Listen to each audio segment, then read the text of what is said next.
Hi guys, welcome back. Let's go for a quick report card on each of the sides going into the third round of the Six Nations, starting at the top of the table with France. A brilliant win over Italy, half a century of points is always cool. And then a really tight win against Ireland where they didn't play their best, they didn't have a huge amount of possession and territory, but they defended magnificently well. And when they do attack, they've got so much ability, they offload, they create. It was too much for Ireland in the end. So 2 away wins, which is important, 1 bonus point, loads of talent on show, loads of offloading, very dangerous and very disciplined, and also not doing the crazy things that the French sides have done in the recent past.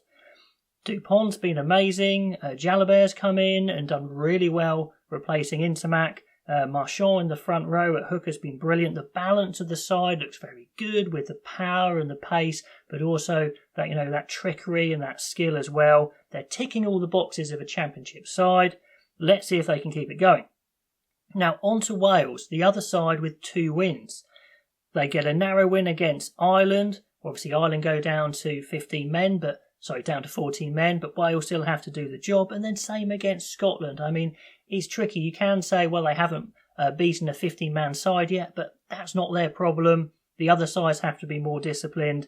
They're sitting pretty, 2 wins from 2. Plus, they get a winning bonus point which is very rare, especially in tight games like that. So to get that winning bonus point could be significant carrying on. Plus, of course, they haven't played Italy yet, so they're probably actually points-wise in a better position than France. But they do need to churn out a really big performance, which they haven't quite had yet. Louis Rees-Zammit is an absolute superstar, which is something we thought might happen, but now we've seen the evidence.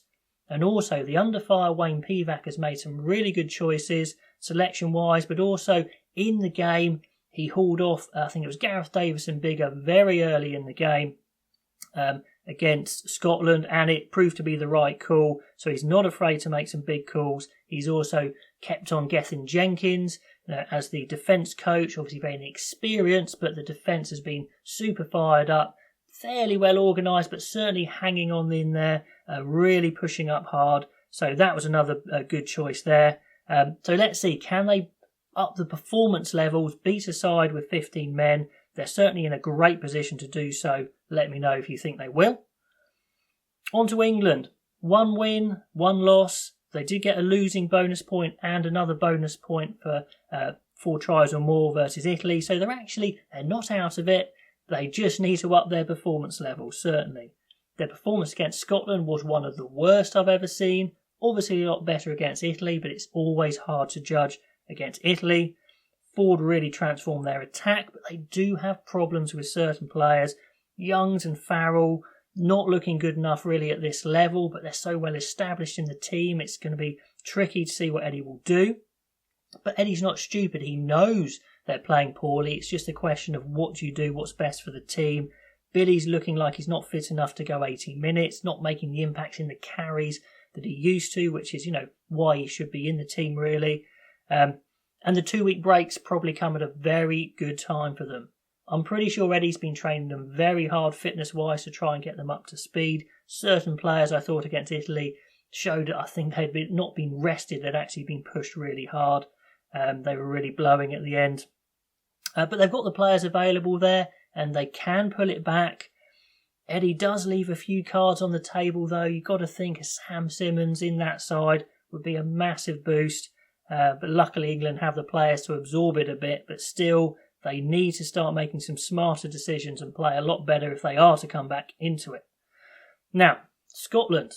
That amazing win against England was just truly breathtaking, and then to lose by a point against Wales I know was absolutely heartbreaking, but you've got to keep 15 players on the pitch of course. That really could cost them.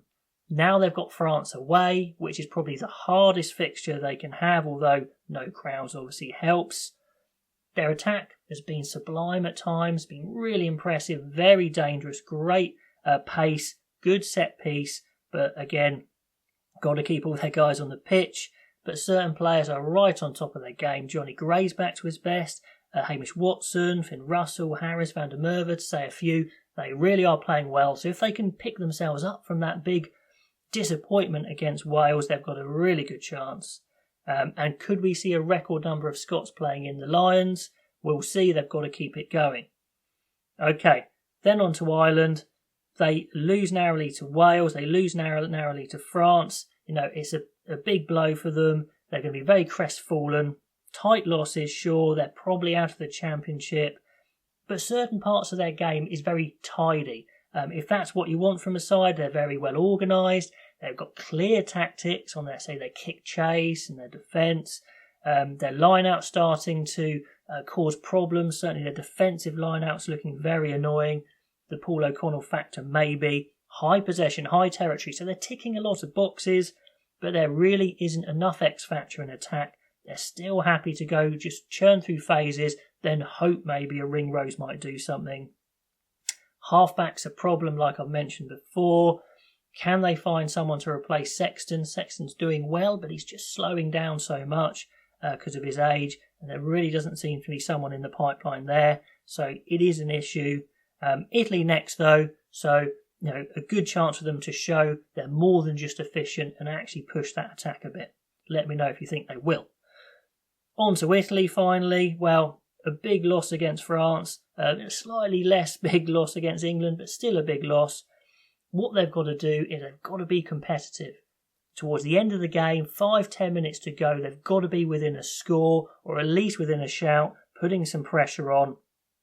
I mean, the mitigation is they've got a really young squad, so maybe in 2 or 3 years we'll actually see them properly competing, but again, they've got to get close. I think they've just got to get close to winning a game this year. Maybe not winning it, but like I said, towards the end, actually in with a shout. Their attacking shape at times look brilliant. The speed of their attacks look brilliant, but they're still too easy to score against. They are slightly underpowered, and their kicking game isn't quite good enough. So they've got to improve. They are young, but they've got to start hanging into games for a little bit longer. Like I said, making them exciting, because that's what you want to see from international rugby. Exciting, close games. Okay, guys, those are my report cards for the 6 teams. Let me know what you think of those 6 teams and how they've done so far, and I'll catch you guys next time.